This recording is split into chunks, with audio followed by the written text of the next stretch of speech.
So here's a common problem that we see with guitars, acoustics, when you get the big old crack. And this one's a pretty nasty one. It goes the entire length of the guitar. Now, there's different ways that you can go about doing this. Ultimately, you want to put a cleat underneath it, but with this particular one, there is a bracing like right there along the crack. And when you see a crack like that, you can suspect it, and you're probably going to be right 9 times out of 10 that that's the case. That, you see it on Ovations all the time too, because they have the same fan bracing down. Yeah, so and it's right down the middle, just off center, that runs down the side, just along with the bracing. So let's get my hand out of here. Oh, doing this all one-handed, holding the camera. So what do? I mean,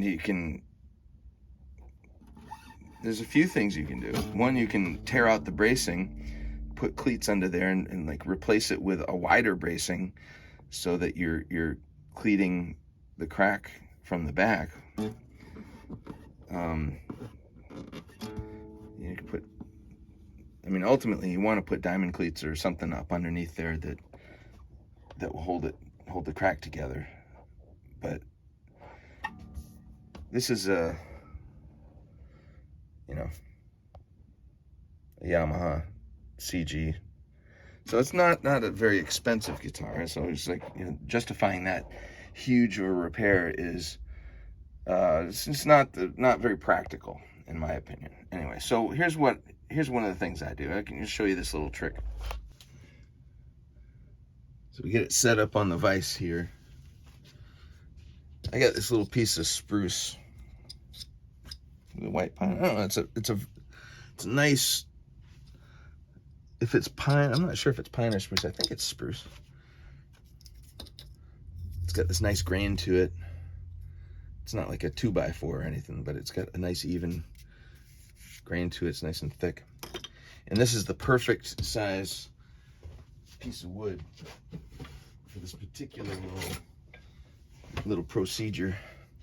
And what I'm going to do is I'm going to set first of all, you got to figure out which way the grains are going.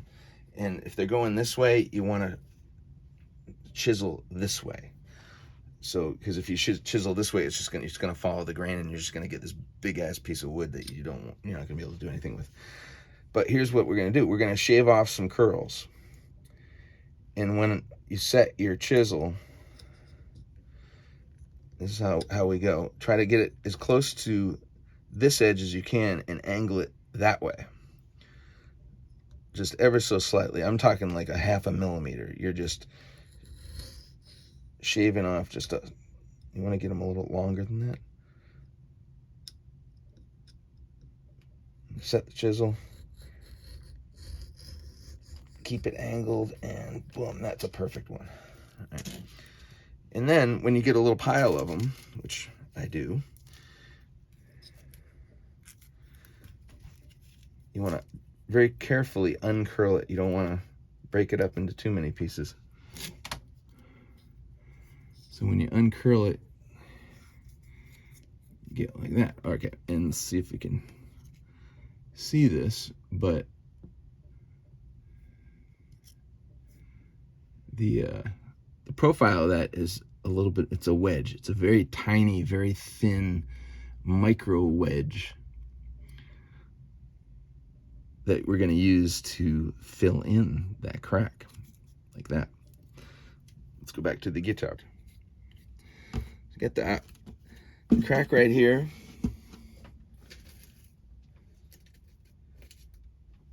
I got my curls. I got enough curls here to last me till rapture. I haven't put any lotion on my hands.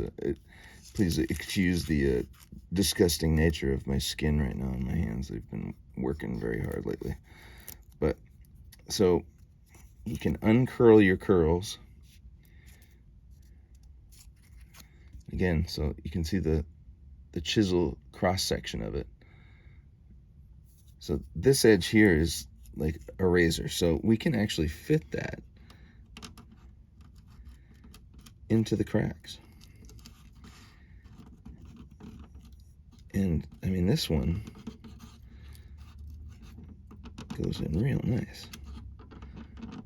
You see that?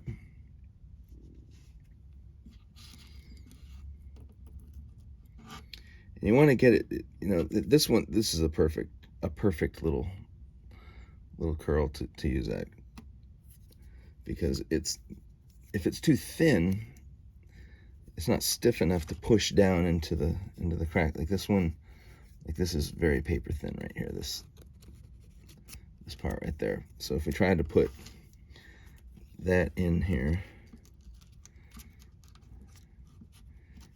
you know, it may break off before, you see, it's like trying to push it down. The tensile stress isn't, the strength isn't enough to hold it. See, it splits and stuff like that. So you want to kind of go for the more hardy.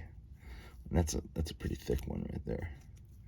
But down on this side, it's not too bad. Another thing you want to look at and consider is like this one. It's got this kind of curve, like the curve right there, and you could get that down nice and deep, because you want to take up as much of the void that the crack makes as possible. We're gonna glue that in.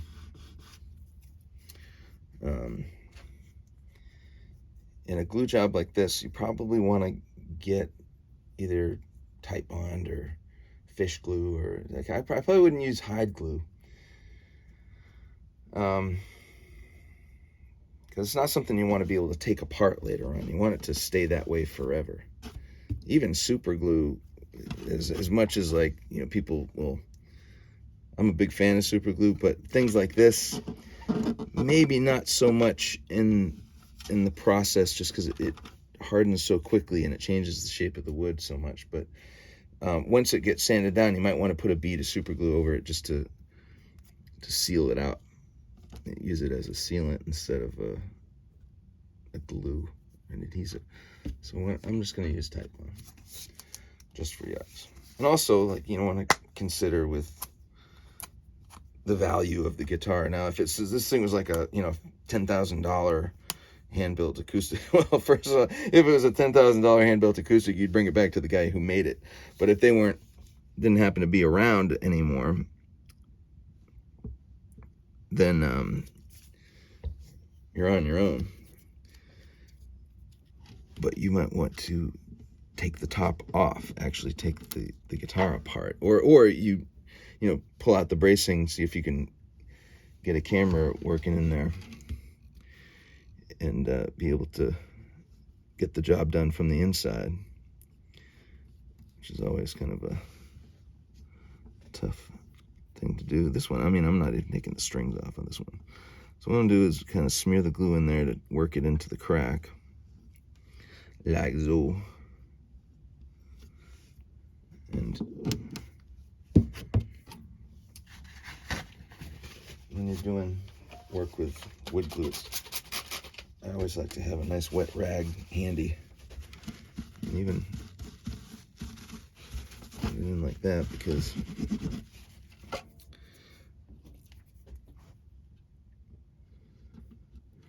can make the glue a little bit more viscous. All right, so that's how we're gonna do it. Get the glue all in that crack. You got a good bit of glue in there already, so we're gonna, and I get these nippers here. So this end, we're gonna make a little bit of a chisel going that way, so that we can get this end up into the top of the crack as much as we can. And then you can just snip it off right about there.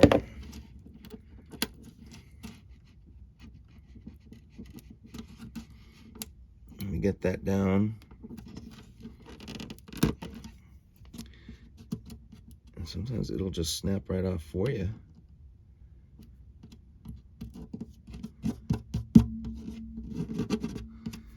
And we get a piece of wood.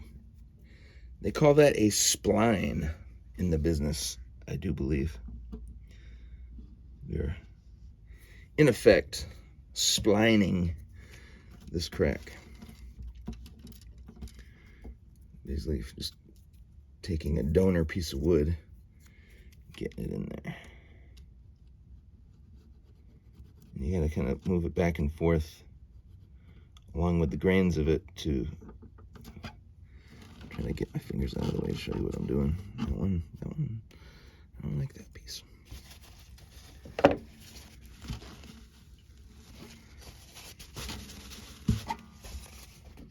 Now, that one ends right there.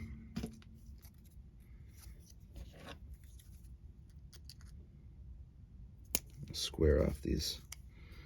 You want to square off and see, like it kind of goes up like that. You want to try to get as much wood into that crack as you possibly can. So that, and you can work with little pieces that are about maybe like an inch long.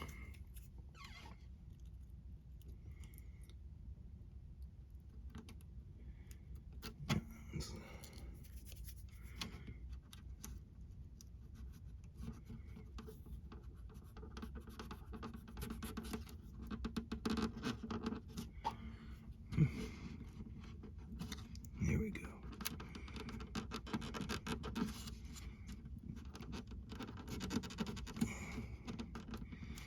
It doesn't have to get in there too deep, but that one is in probably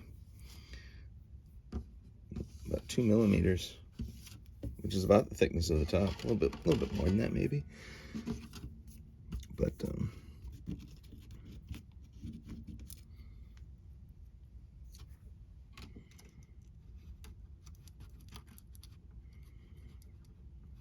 it's not just cosmetic. You know, there is a structural element to this as well. That you need to take under consideration. And ultimately, you know, for the business side of it, it's like this is a customer who's intending on selling this, like reselling it. And of course, he's like, I don't care. You know, it's fine. Like you just make it look good. And I'm cool with that, but you do kind of have to take pride in your work.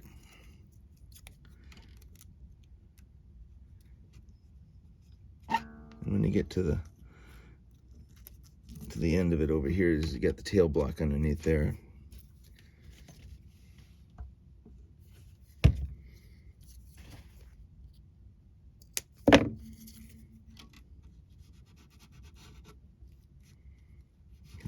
Just sliding it back and forth, working that glue in, getting it down, making sure your pieces meet.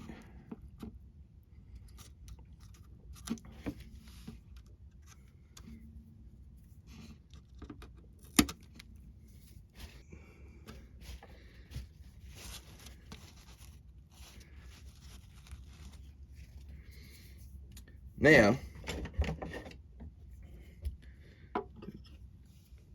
you can take a razor blade, just run it along there.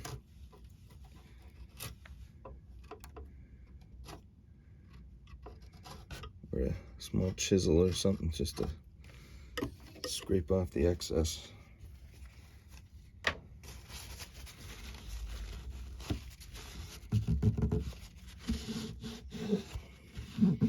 And when you scrape it off, it's going to leave a little bit of a mohawk on the top there.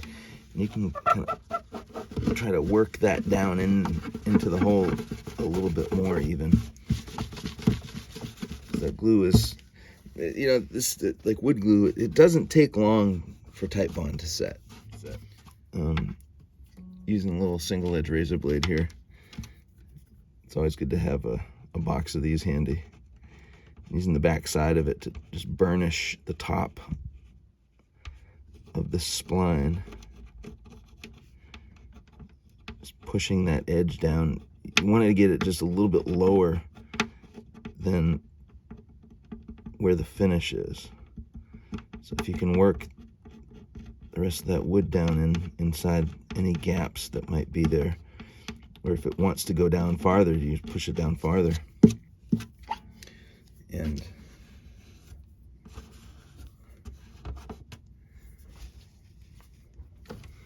then using the sharp edge, the business edge of it, very carefully scraping.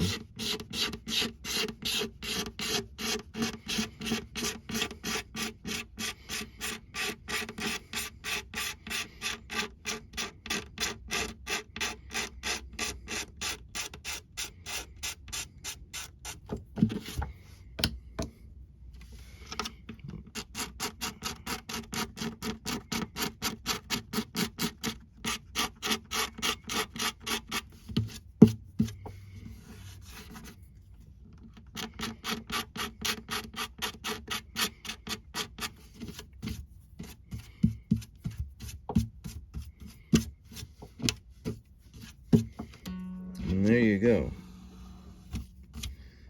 Our spline has been installed using curls. Now, the next steps on this thing, which I'll do a little bit later. I'm not going to take care of this. Well, I'm going to finish up this crack. There's also a crack up here. I just saw this. I didn't even see this before. There's another one right there. That's going to require a different... This thing got dropped, man. I mean, that's humidity.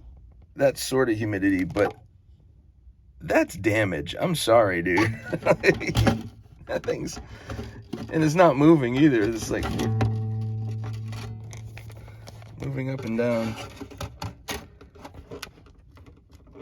That's actually, there's a bracing like right, like this finger. So the bracing's right there. And the top's coming off of. It's not attached to the bracing anymore right there. Not sure what happened to this thing. Anyway. But this is the beginning of the process of this. The next step in this process is to put a little bit of color on there and then seal it, wet sand it, and then buff it off. And you know, we'll see how good this one gets. Like, the color matching on this though is a bit of a business. So anyway, that's the beginning of it. I've gone the whole length, so we got that part. You saw me do that. And I did the same thing up here.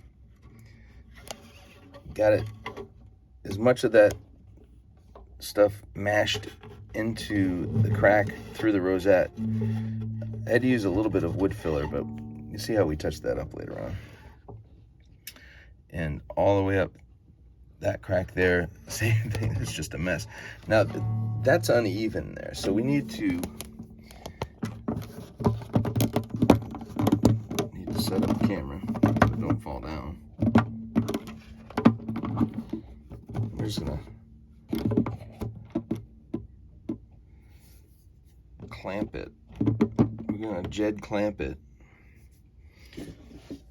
using, I keep a few of these blocks laying around. This is actually a piece of a nice piece of what's that type of Macassar ebony. It's kind of got that nice grain. Anyway, it doesn't matter what kind of wood, just a nice solid hard wood that isn't going to warp. And I put like Vaseline on this side so the glue doesn't stick to it. And what we're going to do is put that up here. And got this clamp here. We're going to get that on top of the bracing and crank it down. Make sure that it doesn't slip off of the bracing. And just so that, you know, looking down that way, we want to get the even edge. Actually, I think I'm going to put another clamp down here as well. Another one, like a smaller one, just on that outer edge.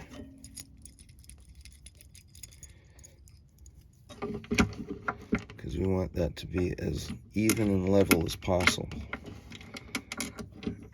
Some hands are in the way here, but it's okay. Just to squeeze it in place so that when that glue sets,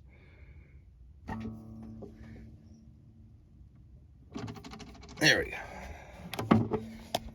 Get down here and show you where we're at, right there. And you can see how things are getting so small here. I need to use a pointer. That's my screwdriver. So you can see how there's a point there. So it doesn't make a full circle. What we're going to do is we're going to shave that off, make the circle with it, and then hide that finish. But we'll see that when it all dries out. There you have it. That's the first process in splining this cheap guitar. Mitigate that by standing in front of the lights. Okay, so here is the guitar. All the lacquer on it is cured. And we're ready for some wet sanding here. And so let's see, we gotta tape back these strings a little bit so that we can get access to the toe. That's part of the funny thing. This guy gave me this guitar, and it's like they put strings on it, and it's like, oh well, you know, it's got this huge ass crack. I don't know if it sat there for a while or what, but all right. So here's what you do: you get like some nice high numbered grit sandpaper. I got a couple pieces. I got a 600, and there's a 1000, and you can get up to, I mean, you can do like 2000 grit. You can get 10,000. I got some 2000. I don't usually buff any more than 2000. Just for my purposes, 2000 is just fine. Like even 1000 works really well. We're just gonna do this with 1000. All right, so basically just kind of lightly buffing. This is the 600. You buff out the whole area.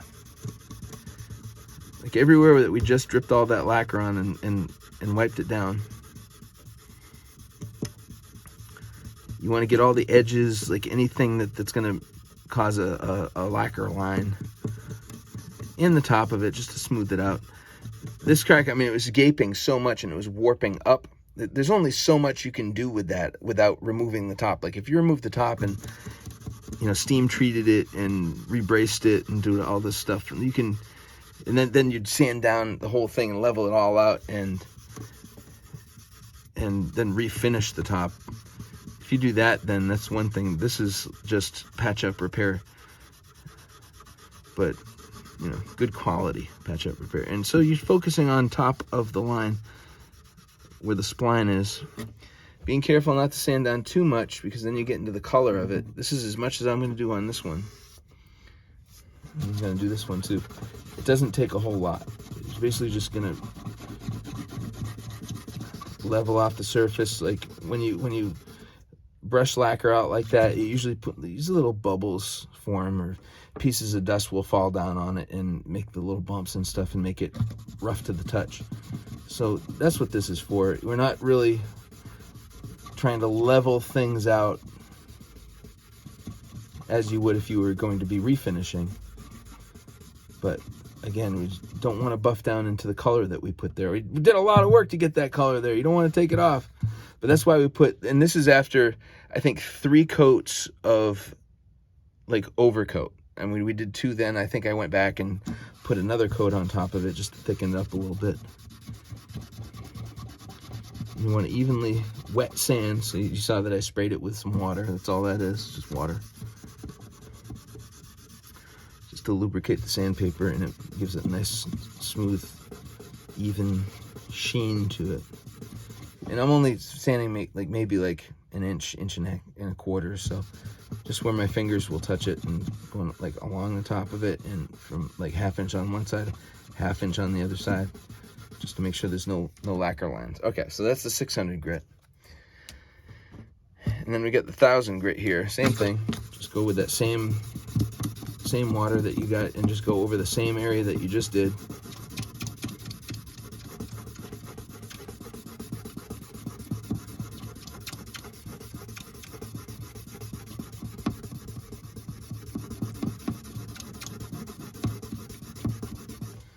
And so the first sanding, you're going up in the thick part out to about 1.25 inches. Now we're going to add on like another 1/4 inch just to kind of overlap those sanding lines, because this will add on some scuff to it. But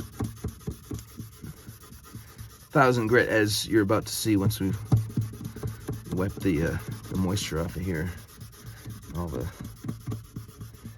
sanding residue. And that's as far as we're going to go with the wet sanding. Because again, you got to let the punishment fit the crime. Well, you know, you can still see. Let's see if I can focus it in with the camera. I think the front looks a little bit better than the back does, but you can see how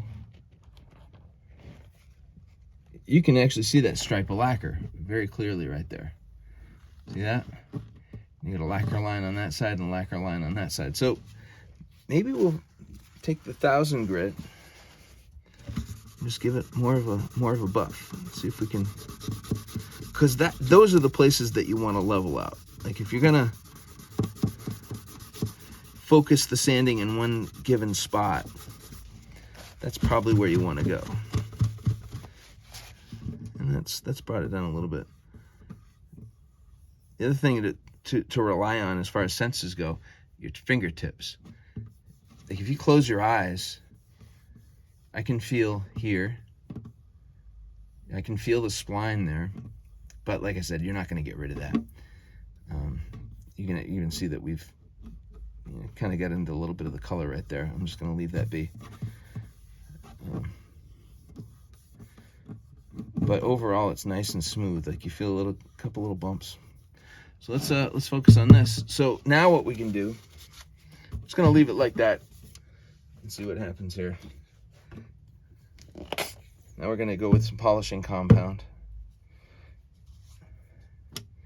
So get a little bit here, shake it up, boink, put a little gob on the cloth, just like that.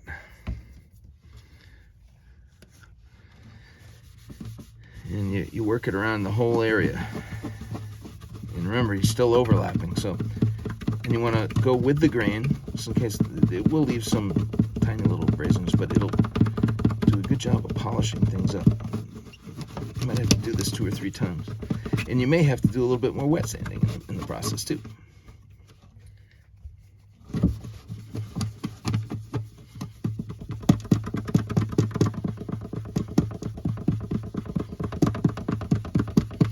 And this is where you can see, and I kind of did this on purpose to show you, but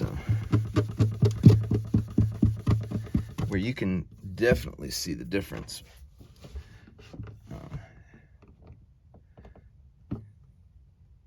Well, you know, on the video, it's a little bit tougher to see.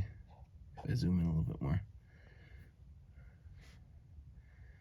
Yeah, the light doesn't change. Actually, if you dull the light out, it completely disappears. There was no crack there, but the light exposes everything. You can see the different striations there. So you got the lacquer line on the side, you got the spline in the middle, then you got another lacquer line on the side, then you've got kind of a different sheen between the lacquer. The lacquer's, you know, kind of tough to see on the camera. Yeah, see there? See how you get a nice shiny, the lacquer is nice and shiny, especially after we just polished it. But this is probably a polyurethane finish, so the polyurethane, it's a little bit duller on this side than it is in the middle. And I don't like to leave it like that. Quite honestly, even something like this where you've got, you know, did all that work. Again, pride in your work. All right, so let's get a piece of 2000 grit. So that's 1000 grit. Let's see what 2000 grit can do. Well, all right. We'll give it a little bit of water.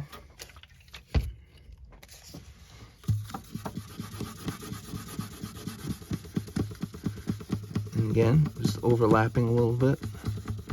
So we're gonna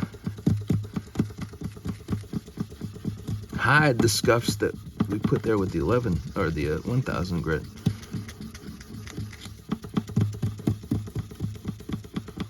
And the higher the grit you go, the quicker the thing gums up. So like sandpaper fills up, like even though you can't really see it. And the reason you put water there is because the water makes a slurry of the of whatever, you know, the sanding compound. It takes it off of the sandpaper, so it gives you a little bit more life to it as you're working.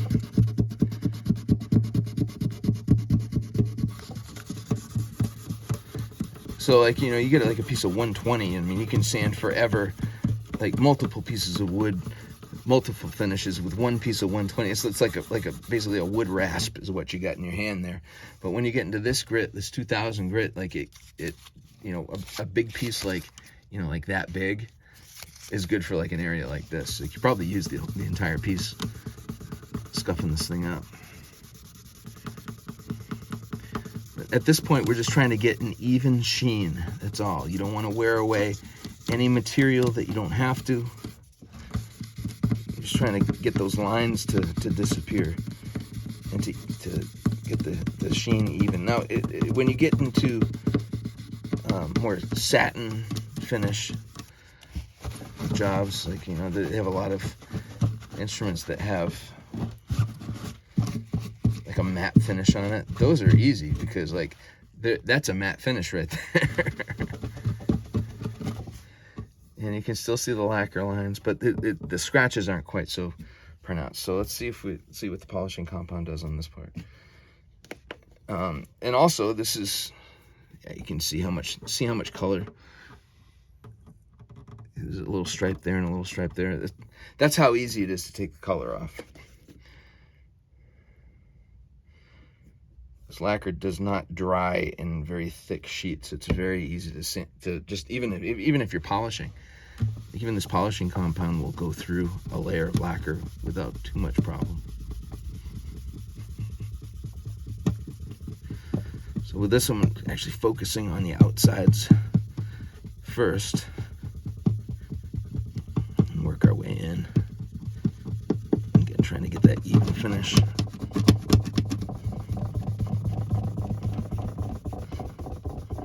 All right, so there's the 2000 grit.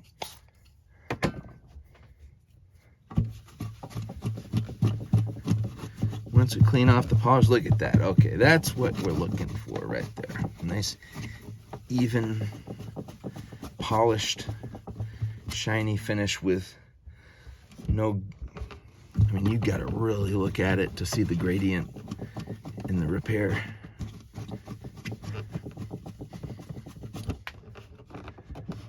And of course you can see, it's obvious, it's like a mohawk down there with where the spline is. But if you look at you go back to the beginning of the video and see where it was. Let's zoom out on it. Like, this is like really microscopic here.